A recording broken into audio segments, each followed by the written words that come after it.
Selamat pagi teman-teman sekalian, kita akan berbicara mengenai politik dan perkembangan politik hari ini. Kemarin Partai Hanura yang diketuai oleh Usman Sabtaodang atau Oso mendeklarasikan mendukung Ganjar Pranowo dan PDIP gitu kan. Jadi Hanura masuk ke koalisi Ganjar Pranowo PDIP gitu kan. Ya, Partai Hanura memang tidak masuk parlemen tahun yang lalu kan. Sekarang apakah bisa masuk parlemen? Kita akan lihat nanti, walaupun menurut survei Kompas tidak masuk gitu kan. Ini sangat berat sekali. Ya, sudahlah, yang namanya itulah dalam kontestasi itu kan ada menang atau ada yang kalah gitu kan, ya itu biasa aja.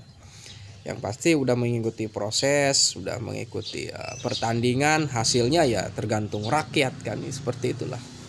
Ya politisi harus paham seperti itu. Yang menarik apa yang disampaikan oleh Oso adalah bahwa ya PDIP ini memang partai terbesar di Indonesia.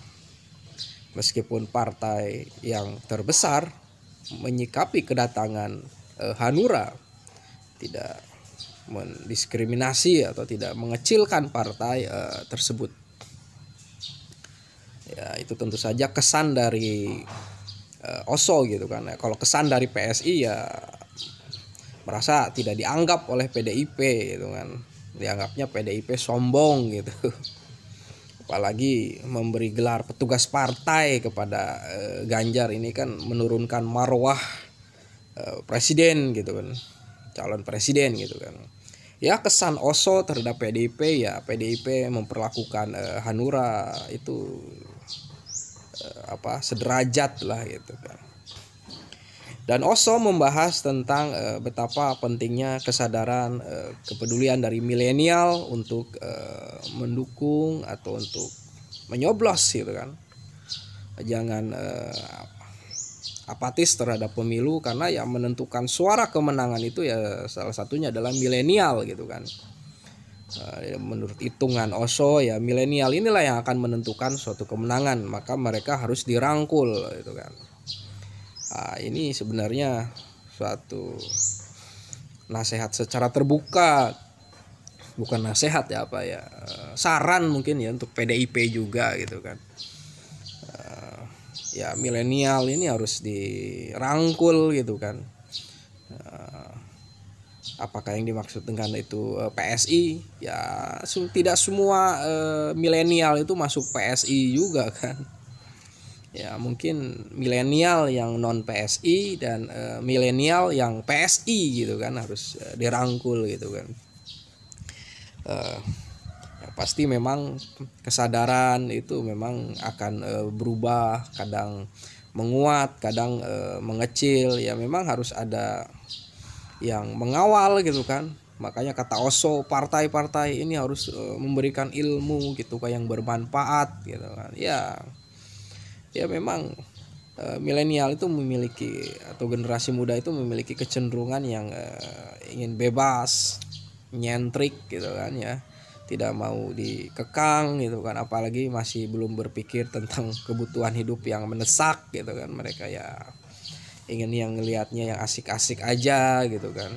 Bahkan ada yang ideologis membara gitu kan, mendukung karena nilai kebenaran gitu kan.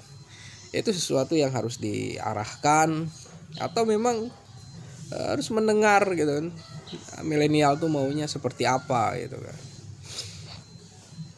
Meskipun menurut Aristoteles ya di dalam Etika Nikomakea, seseorang yang berpolitik itu adalah mereka yang memiliki sudah dewasa gitu kan, kuat mentalnya gitu kan, bisa memahami kehidupan itu secara tidak hitam putih gitu kan. Ya punya pengalaman gitu kan. Ya kalau anak muda yang tidak punya pengalaman ya kadang-kadang akan dalam pendirian kemungkinan bisa berubah gitu kan, dan orientasi tentang perjuangan untuk memperjuangkan kepentingan bersama itu ya tidak sekuat dengan mereka yang sudah berpengalaman gitu kan. Nah dari itu memang PDIP terkesan tidak merangkul anak milenial PSI gitu kan ya, Partai Solidaritas Indonesia gitu kan ya, tapi belum tentu bahwa itu menyebabkan bahwa PDIP tidak disukai oleh milenial gitu kan, karena milenial itu kan ada non PSI juga gitu kan, ada orang PDIP juga pasti punya arahan untuk mendekati milenial gitu kan ya, dari sana. Jadi memang kadang menjadi partai yang terbesar itu harus memiliki suatu kepercayaan diri gitu kan ya, agar tidak diinjak-injak gitu kan. Dan dari itu sikap dari PDIP yang berusaha untuk mandiri ya, karena hanya PDIP yang bisa menyalonkan capres sendiri gitu kan, karena udah 20%. Jadi voter yang dari kalangan milenial kita akan lihat. Dan ada angin segar dari survei Kompas bahwa PDIP suaranya naik di parlemen, ada sekitar 24% kenaikan. Apalagi Ganjar kemungkinan bisa saja menang gitu kan. Nah ini menjadi sesuatu yang menarik juga. Dan saya pikir apa yang disampaikan oleh Oso ini sebagai ya nasihat dari seorang teman untuk PDIP, bahwa ya milenial ini menentukan juga gitu kan, dan relawan ini juga sangat menentukan juga gitu, harus dihargai gitu kan. Terima kasih.